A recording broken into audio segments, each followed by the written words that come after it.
అనకాపల్లి జిల్లాలో తప్పిన ఘోర రోడ్డు ప్రమాదం. ఎస్ రాయవరం మండలం గోకుల్పాడు జాతీయ రహదారిపై బుధవారం రోడ్డు ప్రమాదం చోటు చేసుకుంది.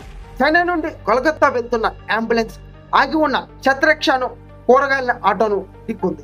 ఈ ఘటనలో ఆటో డ్రైవర్ కు తీవ్ర గాయాలు కాగా రిక్షా వాళ్ళ ఇద్దరుకు స్వల్ప గాయాలు అయ్యాయి. సంఘటనా స్థలానికి చేరుకున్న పోలీసులు గాయపడ్డ వారిని హాస్పిటల్కి తరలించి కేసు నమోదు చేశారు.